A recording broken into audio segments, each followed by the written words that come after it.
Pues he estado esperando a dar esa serie y muchos se han preguntado si he puesto quizás muchas palabras al título de la serie, pero lo hice intencionalmente. ¿Crees que lo que crees, lo crees?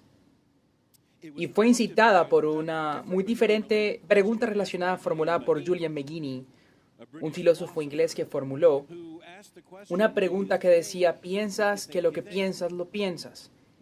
Y pues esa es una formulación interesante. Piensas que lo que piensas, lo piensas. Y como filósofo, quería la oportunidad para hacer esa aparente complicada pregunta para dejar conocer el hecho de que la mayoría de personas no llegan a ser lo suficientemente consistentes ni coherentes cuando piensan. Él llamó a su proyecto el Manual Filosófico. Y de acuerdo con este, usted puede examinar varias creencias y marcar lo que usted piensa que piensa y luego determinar si de acuerdo a su manual usted es consistente en pensar esto o lo otro. En realidad la mayoría de personas no piensan con cautela, les invade una combinación de diferentes clases de pensamientos y seguro muchos les ayudaría a preguntarse, ¿piensa que piensa lo que piensa que piensa? ¿Realmente piensa que lo que piensa lo piensa? Pero a nosotros es mucho más importante que eso, porque si queremos ser consistentes, pero a la vez también coherentes cuando pensamos, porque reconocemos en realidad que ni la coherencia ni la consistencia es una prueba adecuada de la verdad. Usted puede ser consistente en su equivocación, usted puede creer en un sistema de creencia de manera coherente, lo cual indica que todas sus partes se unen coherentemente, pero que a la misma vez pueden estar equivocadamente, absolutamente. Y en cuanto a nuestro entendimiento del Evangelio, eso significa que usted puede estar perdido de manera consistente y coherente. Pues eso no es lo que queremos en este día. Entonces, por eso hice la pregunta, ¿realmente cree que lo que cree, lo cree?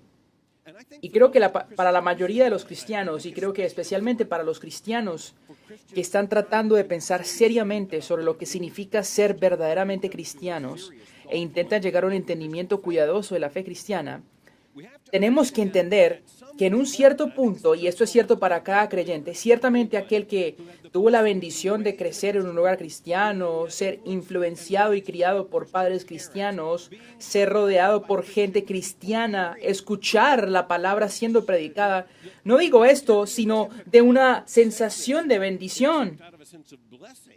Pero la niñez estereotípica cristiana, rodeada por gente cristiana, rodeada por la verdad cristiana, rodeada por la predicación,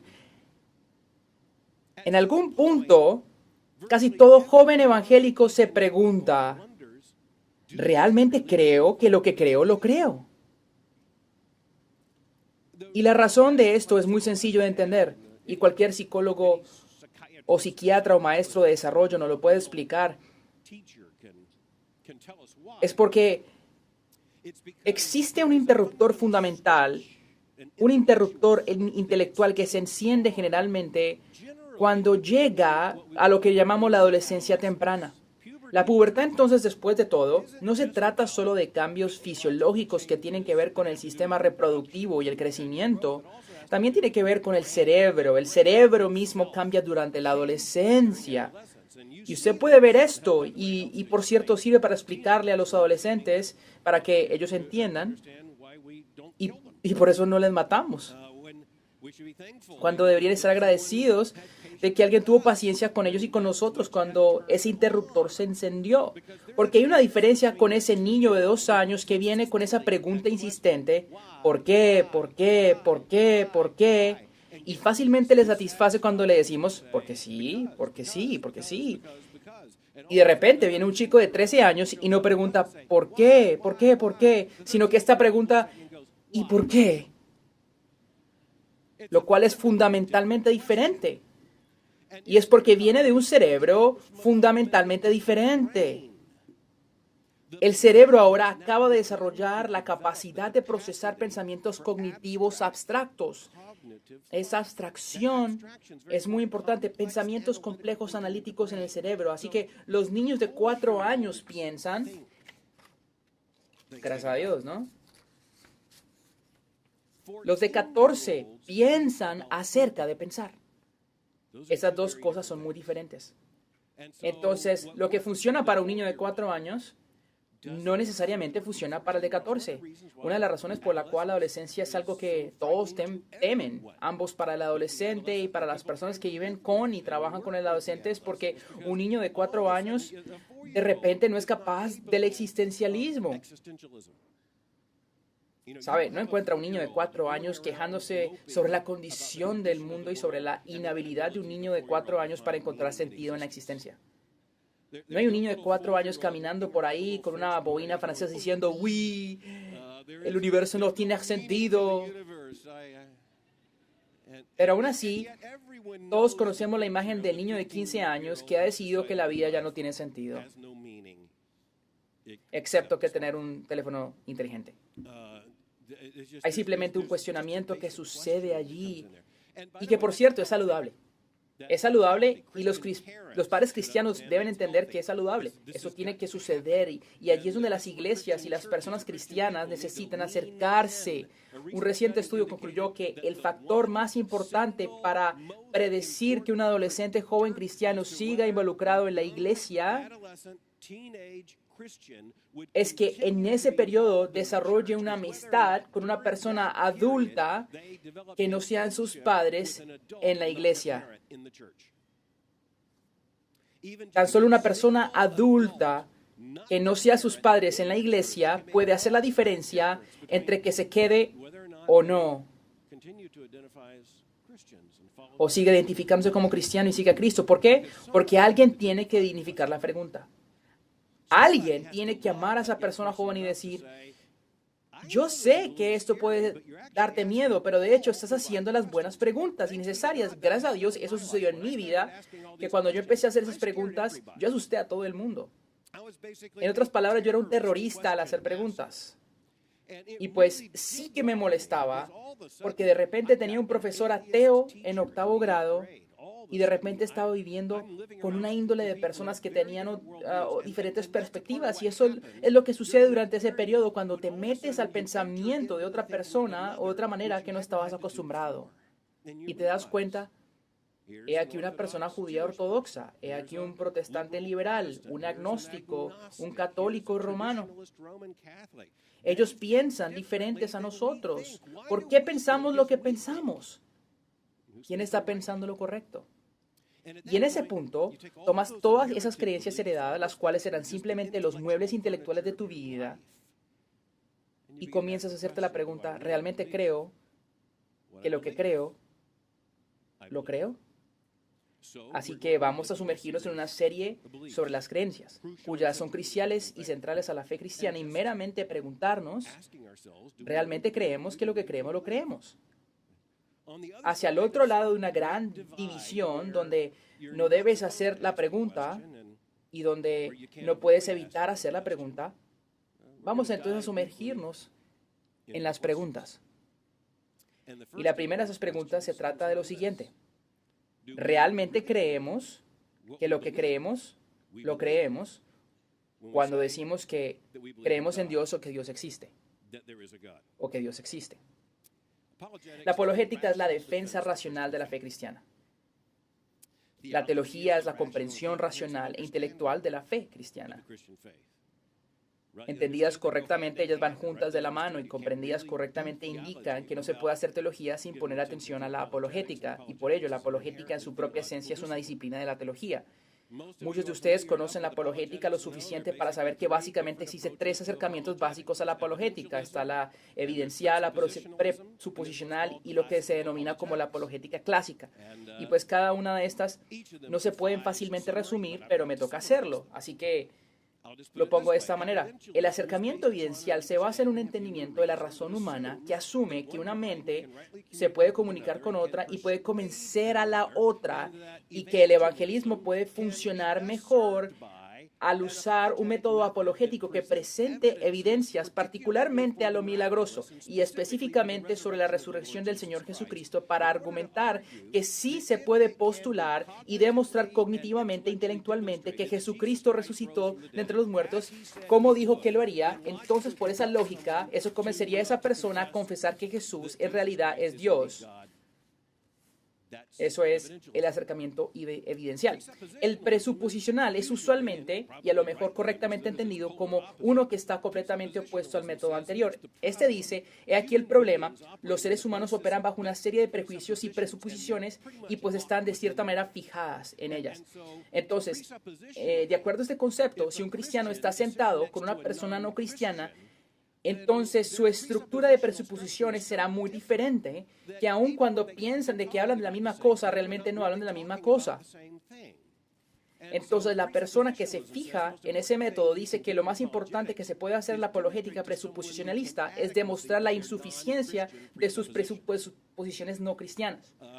Yo soy un presuposicionalista.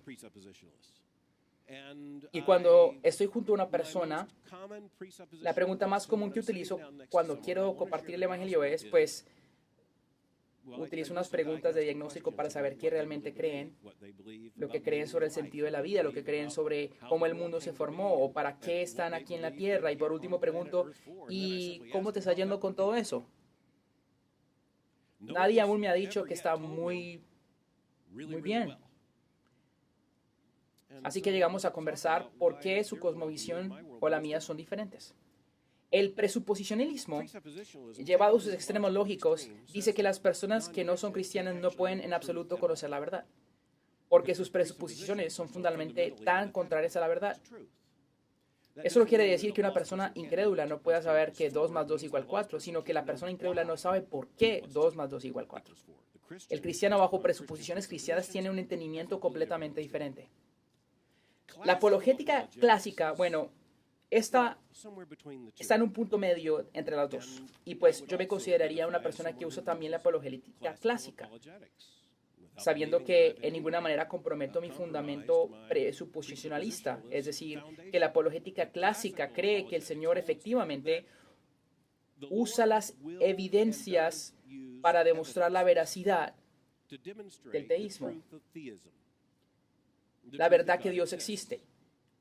Y desde ese punto de vista, el apologética cristiano puede seguir adelante demostrando la superioridad intelectual del teísmo y el argumento acerca de los puntos específicos de la fe cristiana en términos del evangelio.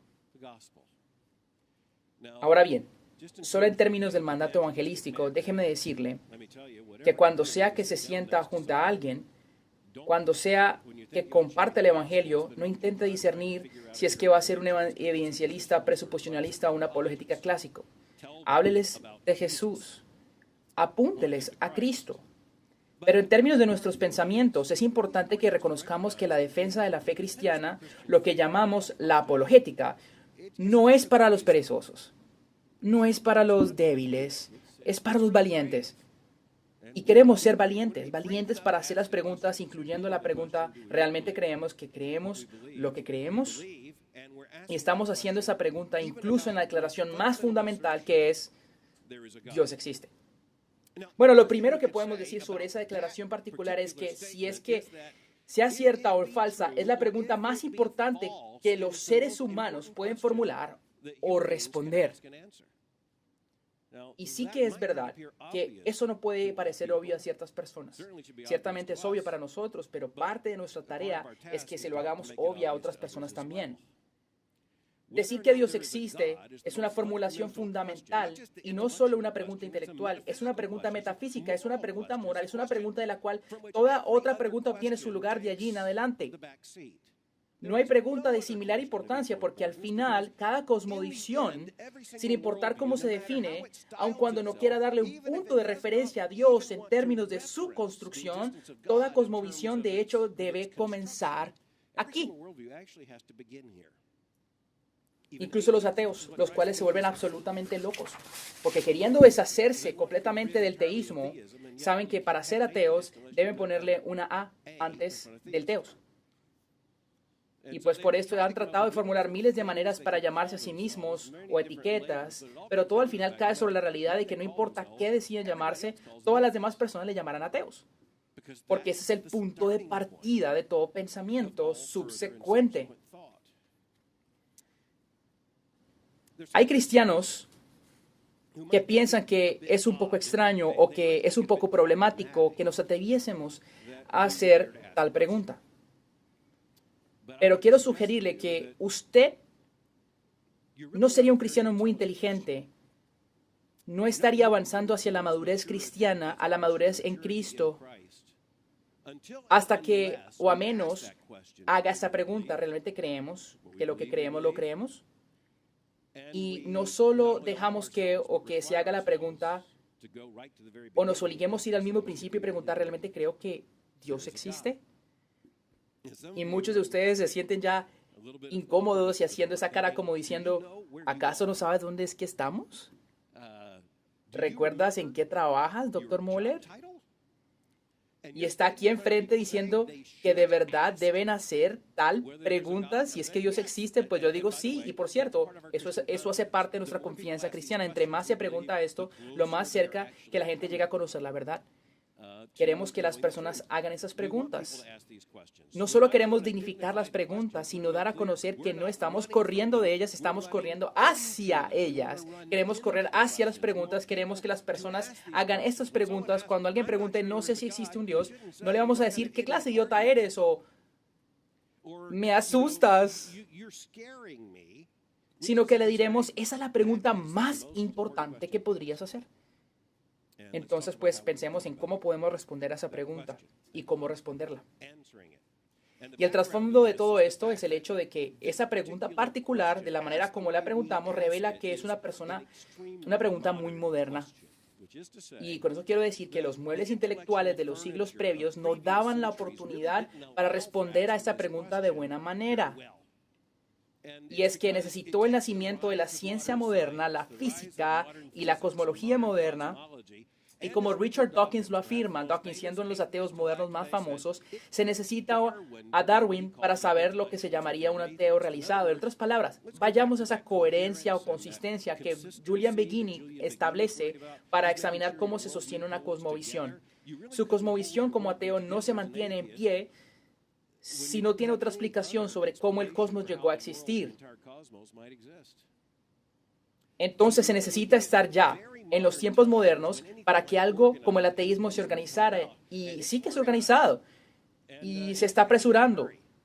Justo esta semana en las noticias se reportó que una mayoría de personas en el Reino Unido o Gran Bretaña ahora se denominan como personas seculares o secular, que han venido operando desde una cosmovisión secular desde hace mucho tiempo y ahora llegan a un punto en donde se identifican explícitamente secular. Todo estudio de mercado ahora virtualmente, sea de cualquier organización, demuestra un patrón de lo que se denomina un salto de parte de los que no se asocian con una religión específica y aquellos que no se denominan como agnósticos o ateos. Todavía un grupo pequeño de personas que se atreven a tomar el riesgo cognitivo de identificarse a sí mismos como ateos. Pero cuando se trata del incrédulo promedio, escéptico o sin afiliación y agnósticos, está creciendo este grupo y no nos sorprende. La iglesia cristiana usualmente se ha alejado de esa conversación cuando ha debido involucrarse. Eso es exactamente lo que queremos que la gente esté pensando. Esas son las preguntas que queremos que la gente haga. Y es una de las razones por la cual yo respondí una respuesta en el nuevo ateísmo, en su movimiento nuevo y fortalecido, porque para nosotros no solamente es un reto fuerte para tener que presentar pruebas a favor de la veracidad del cristianismo en respuesta al nuevo ateísmo. Sí, eso es verdad. Debemos demostrar con confianza las pruebas de la fe cristiana. Pero lo otro que debemos reconocer es que esta es una oportunidad de oro. Los ateos, de hecho, son de gran ayuda porque ellos creen que esta es una pregunta importante. Y ellos, si están siendo consistentes con su manera de ver las cosas, entienden lo que está en riesgo. Si Dios existe, toda su cosmovisión se desploma. Y por otro lado, si Dios no existe, pues toda nuestra cosmovisión se desploma. Esta es la razón por la cual muchos cristianos sugieren que no deberíamos hacer la pregunta. Pero yo quiero invitarles esta mañana, en cuanto sea posible, que trate de imaginarse ser un ateo. Y a medida que intentemos pensar en esos asuntos, haciendo la pregunta que si creo, que lo que creo lo creo, mirando la creencia más básica de todas, haciendo la pregunta, ¿podría yo ser un ateo? Ahí tiene, lo pregunté. Y las paredes siguen de pie. Pero no vale solo preguntarla, también tenemos que pensar en ella.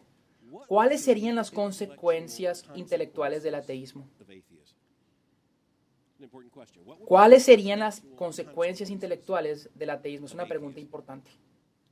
Pues comenzaríamos en el puro principio del hecho de que cada cosa que hemos tomado a la ligera, que sabíamos de nosotros en el mundo, es falso. Todo lo que se nos dijo sobre nosotros, todo lo que se nos dijo sobre el mundo, es falso. Si Dios no existe, entonces, como el naturalista y materialista lo entiende consistentemente, todo este universo es un accidente. Cualquier sentido que encontremos en el cosmos es un sentido que lo hemos impuesto a él, pero no hay un sentido en él en sí. Y por supuesto, todo se empieza a desplomar desde allí. No solo quiere decir que el universo es un accidente, también quiere decir que usted es un accidente. Por eso es que Dawkins dice que le tomó a Darwin para llegar a ser un ateo realizado. Es por eso que la evolución es la doctrina central en el ateísmo, en términos de explicar al mundo, porque si usted realmente es un ateo, no solamente no hay un creador, no hay un diseñador, no hay intencionalidad en el universo total, y eso incluye nuestra propia existencia. Y en esas cosas que se desploman, son cosas que creíamos que tenían sentido trascendental, más allá de átomos y moléculas o cosas físicas, pues después de todo es el solo producto de un accidente cósmico. Y pues una de las cosas más difíciles para mí poder explicar, siendo honesto, es el amor que siente una madre por su hijo. Porque si eso es meramente material, existen materialistas y evolucionistas honestos que dicen que la razón por la cual las madres aman a sus hijos es porque la especie en su totalidad ha sobrevivido solo por cómo los genes se han replicado en la reproducción. Y ese fenómeno maternal es solamente un comportamiento que proviene de un gen de supervivencia de la selección natural, donde la naturaleza eligió madres que amaran a sus hijos sobre las que no, porque sus hijos sí pudieron vivir para reproducirse.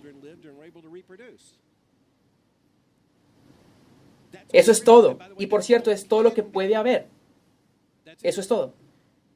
Y luego experimenta lo bueno, lo bello y lo verdadero y todo lo que se conoce como moralidad. Todo esto es meramente una clase de construcción humana para la conveniencia social. Eso es todo. Es decir, que no hay algo fundamental, malo o bueno. Cada cierto tiempo viene una persona a ayudarte a formular tu caso. Hace solo unos meses, un hombre llamado Sean Carroll escribió un libro titulado The Big Picture, o El Gran Dibujo. Él es un físico teórico en el Instituto de Tecnología de California, recipiente de premios por la Academia de Ciencia, de muchas otras, de Peace Foundation, de David Lucy Packard Foundation, de American Physical Society, de American Institute of Physics y la Academia Real de Londres. El 2015 recibió un galardón en el exterior de manera internacional. En otras palabras, el tipo sabe y ha escrito un libro real. Y voy a leerles palabras reales de su libro. Real. Él argumenta a favor del naturalismo. El hecho de que como ateo cree que todo lo que existe es pura materia, naturaleza. Y escribe lo siguiente: una acusación común en contra del naturalismo es que tal esquema es simplemente imposible sin que algo más allá del mundo físico nos guíe y por consecuente no hay razón para vivir y ciertamente no hay razón para vivir de una manera o de la otra. Algunos naturalistas responden estando de acuerdo siguiendo sus vidas, otros responden fuertemente yendo hacia el otro lado, argumentando que los valores se pueden explicar explícitamente, científicamente, así mismo como la edad del universo se puede explicar. ¿Okay? El naturalismo poético, esto es lo que él sugiere, cae en un campo medio, aceptando que los valores son una construcción humana, pero negar que por esa razón, entonces son sin sentido, ficticios. Todos nosotros tenemos preocupaciones y deseos dados por el proceso de la evolución, nuestra crianza y nuestro medio ambiente, la tarea entonces será reconciliar esos asuntos y deseos dentro de sí mismos y entre nosotros. El sentido que encontramos en la vida no es trascendental, pero eso no quiere decir que carezca de sentido por ello. Pues claro que sí carece. Si esto es solo la evolución actuando en cómo tú me importas, o que yo te importo, o que nos importa la niñez, o que nos importa los ancianos, entonces no prevalecerá si no hay nada trascendente detrás de ello. Y continúa, eso es un libro muy grande. Página 21. El naturalismo poético es una filosofía de libertad y responsabilidad, el mundo natural de la materia prima de la vida, y debemos trabajar para comprenderla y aceptar las consecuencias.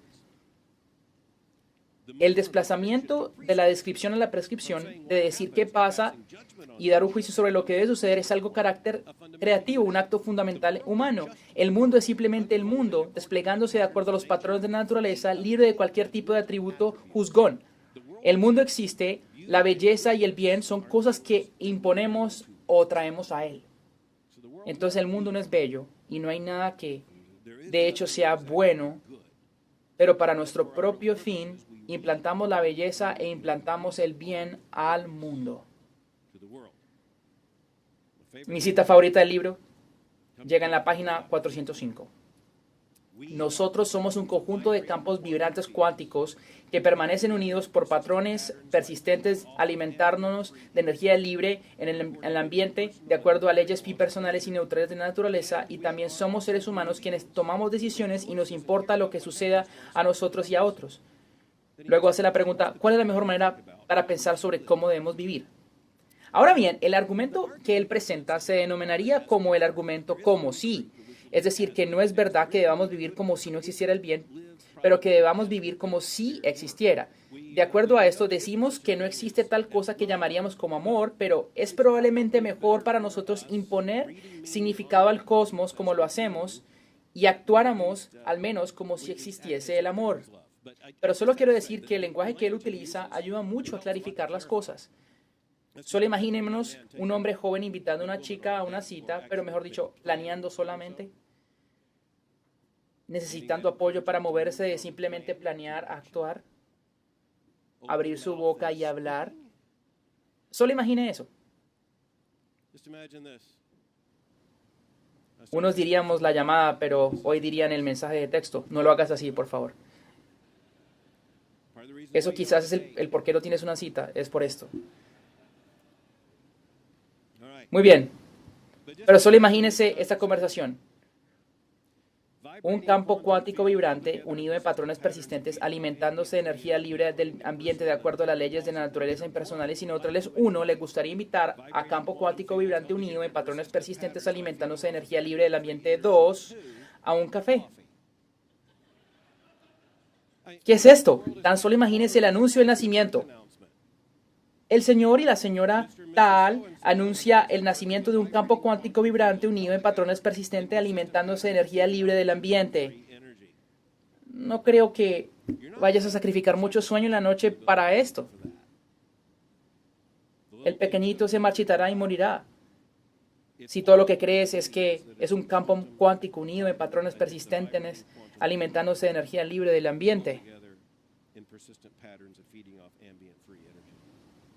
Nos reímos porque es muy difícil creer que alguien pueda creer tal cosa. Es que no creo que sea posible incluso para el ateo más potente realmente creer que eso es todo. Y yo tengo evidencia interesante de parte de ateos de hace solamente un par de días para probarlo. En mi programa radial hablé esta mañana sobre este estudio hecho en el Reino Unido. El título de la noticia es este. Los británicos rechazan el creacionismo, pero encuentran la teoría de la evolución insuficiente también. Es muy interesante, claro. Nos dice que una mayoría de personas ahora son tan inseculares que no creen en la creación, pero el problema es que ni los ateos están seguros de la evolución. 1 en 5 ateos británicos y 1 en 3 ateos canadienses no quedaron satisfechos con la teoría de la evolución. Específicamente estuvieron de acuerdo que, y cito, los procesos evolutivos no pueden explicar la existencia de la conciencia. Y pues, ¿cómo no? Lo que pasa es que ahora hay ateos que de hecho responden a la pregunta cuando se trata de saber por qué existen, y ellos dicen, No creo en la creación, soy un ateo y soy un evolucionista, pero la evolución realmente no puede explicar quién soy yo. Pues no son ateos verdaderamente. Al menos no son ateos muy consistentes, no son coherentes. El periódico New York Times recientemente sacó un artículo que se titula "Una investigación revela prejuicios en contra de los ateos". Bueno, eso es muy interesante. Dicen que por ser ateos no pueden ser elegidos al Congreso, la gente no confía en ellos. Y por cierto, no discutimos el hecho de que un ateo no pueda ser moral, puesto que un ateo puede vivir como un alto estándar de moralidad. Pero lo que sí discutimos es que el ateísmo no puede justificar la moralidad. Y hemos hecho este argumento una y otra vez desde que el ateísmo nació como una cosmovisión coherente, y se ha dicho que no puedes ser un ateo consistente y decir que crees en un tipo de moralidad adecuada. Bueno, lo interesante del artículo es que evidentemente los ateos están de acuerdo con nosotros en eso. He aquí algo muy interesante. Lo que tiene en este artículo es el hecho de que incluso aquellas personas que se definen como ateas no confían en los ateos para tomar decisiones morales. Entonces, cuando miramos a una investigación que apunta a prejuicios en contra de ateos, es que eso incluye también ateos que tienen un prejuicio en contra del ateísmo cuando hablamos de la moralidad. Bueno, y todo esto simplemente nos debe ayudar a entender que a medida que esta cosmovisión llamada ateísmo se ha desarrollado, especialmente en el siglo XX y XXI, la ineptitud de sus propias coherencias empieza a ser aparente.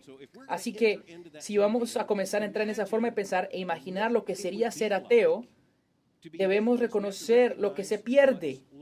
Lo que se pierde es una explicación del cosmos, la explicación de la creación, cualquier intencionalidad, cualquier tipo de sentido trascendental, cualquier tipo de moralidad trascendental. En otras palabras, no solamente una construcción moral que nos ayuda a los genes a replicar, sino que la creencia de que hay algo absolutamente y trascendentemente correcto o absolutamente y trascendentalmente incorrecto. E incluso hay muchos ateos que son bastante honestos para admitir que no hay nada que esté absolutamente incorrecto. Cuando hablamos de que hay una moralidad trascendental, torturar a un animal no es metafísicamente incorrecto, pero nosotros sí creemos que es moralmente incorrecto.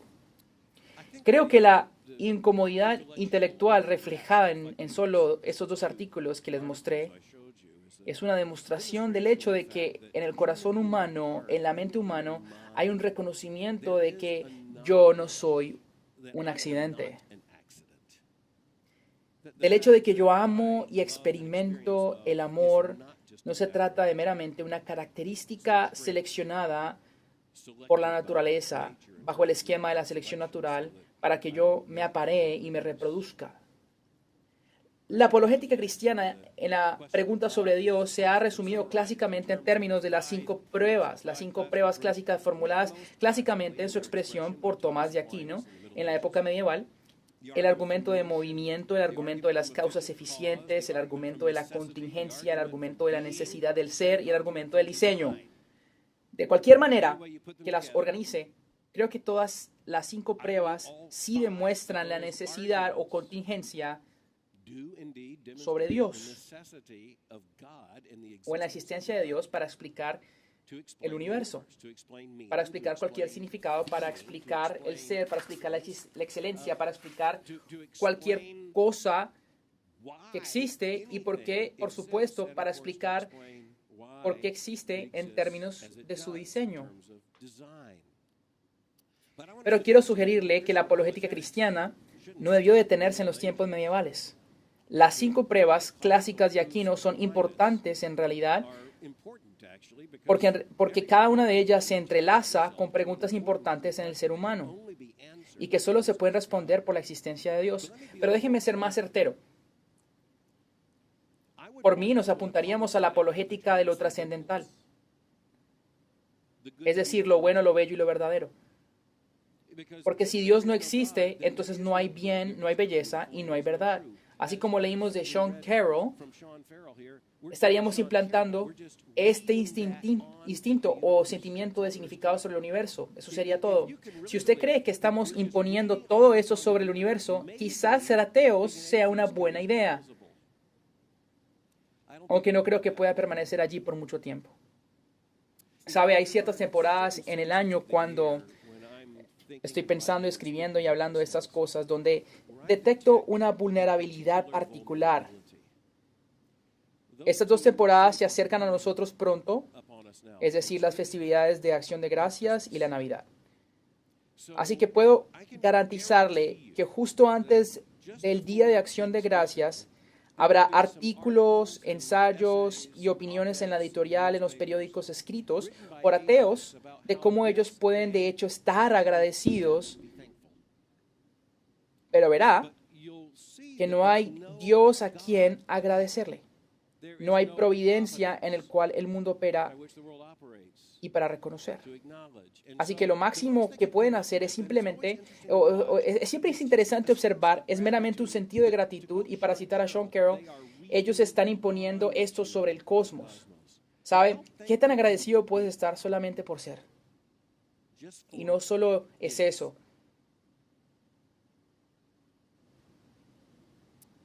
No solamente eso, también llega la Navidad. Una de las inconsistencias interesantes observadas por muchos cuando hablamos de los comentarios públicos de Richard Dawkins es que él rotundamente no cree en Dios. Ve la creencia en Dios como peligrosa y anticuada, pero por alguna razón le gustan los villancicos en la Navidad. Y pues él tiene una familia y sin duda les ama. No dudamos que tengan el deseo de reunirse y es muy interesante que los ateos se reúnen en estas asambleas que intentan recrear una iglesia en la manera atea y es porque hay este deseo increíble humano de conexión.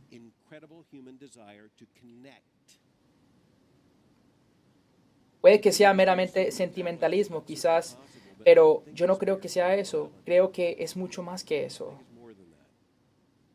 Y creo que usted sabe también que es mucho más que eso. Es valiente en un sentido hacer la pregunta, ¿creo yo que lo que creo, lo creo? Y es atrevido regresar a esa pregunta muy fundamental. ¿Creo yo que Dios existe? Pero somos gente madura en esta sala y sé que somos cristianos pensantes y sabemos que la fe no se debilita al hacer esas preguntas, sino que es fortalecida al hacer esas preguntas. De hecho, creemos que maduramos más como cristianos y somos más fieles en nuestra amistad y más efectivos como evangelistas si podemos, de hecho, entrar al pensamiento de otras personas y entender por qué creen lo que creen y ayudarles a entender a medida que entramos generosamente y amablemente en su propia manera de pensar como una manera de ayudarles a entender la ineptitud de cualquier cosmovisión que no comience con Dios. Pero claro, eso no sería suficiente, ¿no? En otras palabras, nuestra apologética no se acaba, nuestra búsqueda intelectual no se acaba, nuestras almas no se satisfacen y nuestra tarea no se acaba meramente al establecer el teísmo. Nuestro gozo y el sentido que sabemos que hay en la vida, no solo en esta vida, sino también en la que ha de venir, nuestra comprensión de la realidad del amor, del bien, de la belleza, de la verdad, nuestra comprensión de sí mismos, no solamente criaturas hechas a la imagen de Dios, sino pecadores en contra de Él. Todo lo que conocemos, todo lo que esperamos, no solamente se basa en la existencia de un Dios, no solamente sobre la existencia de un creador llamado Dios, sino en la existencia del Dios de la Biblia. El Dios trinitario, Padre, Hijo y Espíritu Santo. El Dios de Abraham, Isaac y Jacob.